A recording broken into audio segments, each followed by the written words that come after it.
What's up, LDBC? It's your boy, Mr. Universal Sports, coming live from an undisclosed location in the Southern California. Hey, you know how we do it. About to talk about that Anthony Joshua versus Wladimir Klitschko heavyweight title fight. Now, this fight was held for the vacant WBA super heavyweight title, and Anthony Joshua is your current IBF heavyweight champion of the world, belt holders at this point. But anyway, this was the best heavyweight title fight I've seen in a long time. Now, I had to work overtime, so I couldn't catch the live telecast, but I was able to DVR it. Thank God for DVR to check it out, and because I did not want to watch the HBO telecast of that crap, you know, because I can't stand HBO's boxing commentary. Now that Anthony Joshua took care of business against Wladimir Klitschko, which I think put up a good performance for a 41-year-old, keep in mind, this man is a legend. He was the best heavyweight of his era, not this current generation, but of his era. And at 41 years old, I think it may be time to go. Now, I didn't even know this, that they signed a 2-fight contract. I don't know if it was just strictly for Joshua. I don't know if Klitschko has a rematch clause, but it looks like, but from what I've seen, I think it's time for Klitschko to go and hang out with Hayden Panettiere, his lovely wife, and you made plenty of money. You're a smart man. You've done a lot for the sport of boxing, but I think it's time for you to go. You put together a good show. But with Anthony Joshua, when I saw the weigh-in yesterday, I didn't get a chance to watch nobody's videos or anything like that yesterday or today because I was at work working overtime. But when I saw the weigh-in yesterday, I thought Anthony Joshua looked too over-muscled, and he looked like he gained a little too much muscle mass for this fight, and I'll bring that out later.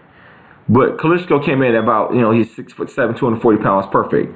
Next time, I would like to see Joshua like around 240-ish, 245-ish at the most, because I think he put on a little too much muscle mass. But let's break down the fight. In the first round, I thought Joshua started fast. He landed a big right hand, obviously, and Klitschko did not look old. In that first round. In the second round, Klitschko did a good job, and I was very impressed with Wladimir Klitschko.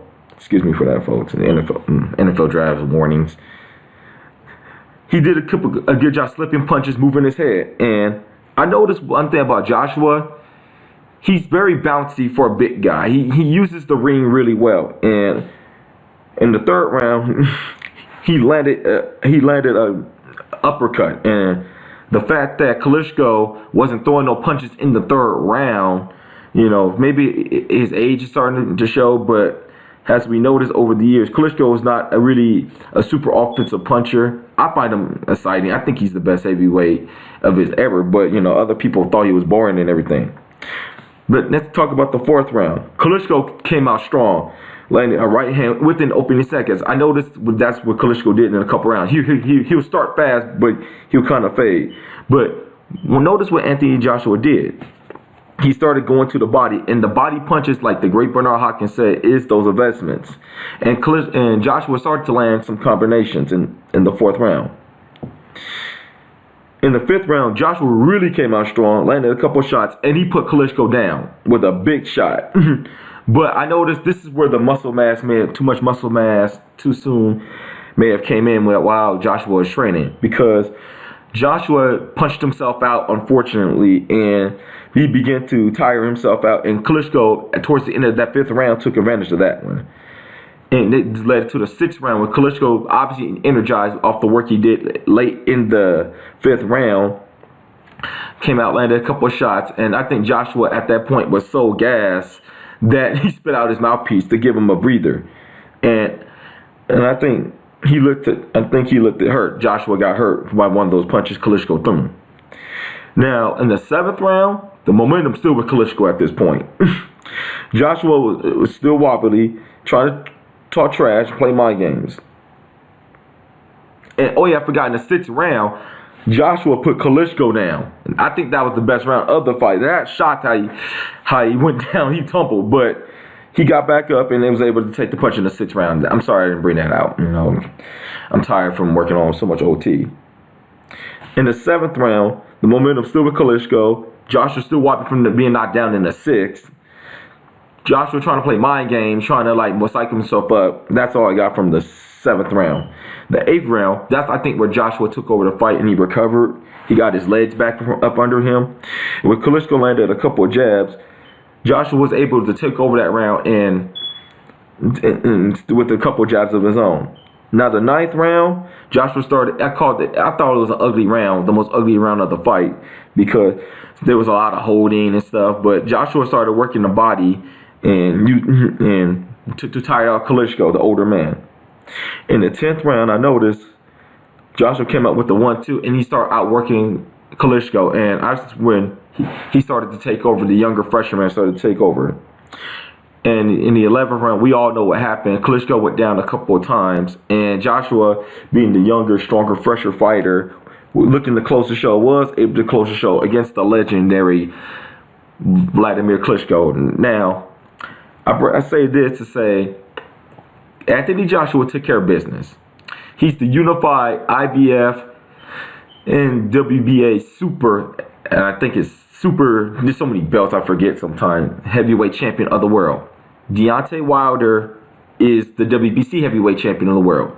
Joseph Parker is the WBO champion of the world. Now, we're trying to get Undisputed to clean up this mess. So, I think a few days ago, Deontay Wilder called out Joseph Parker to set up the fight because I think Fury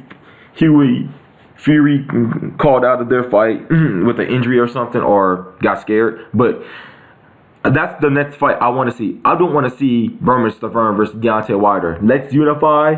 Let's get these belts in order. Let's have Deontay Wilder versus Joseph Parker. And the winner of that fight, let Deontay Wilder then fight is mandatory. Get that WBC mandatory out the way. Get Stavern out the way. Then maybe next year, in the spring of 2018, we can see Joshua and Klitschko. Joshua versus Wilder. That's the blue chip heavyweight fight that we all want to see. Now, I heard that Tyson Fury came back and is training again with Billy Joel Saunders and trying to lose weight, going on Weight Watchers, and because he went to too many in and outs. But he's a clown at this point. Let him earn his way back into the picture. Anyway, tell me what you guys think of the fight. I thought it was the best heavyweight fight in a long time. Your boy is tired from working so much overtime today. It's your boy, Mr. Universal Sports, LDBC. Shout out to the LDBC, and I'm out. Peace. Have a good night.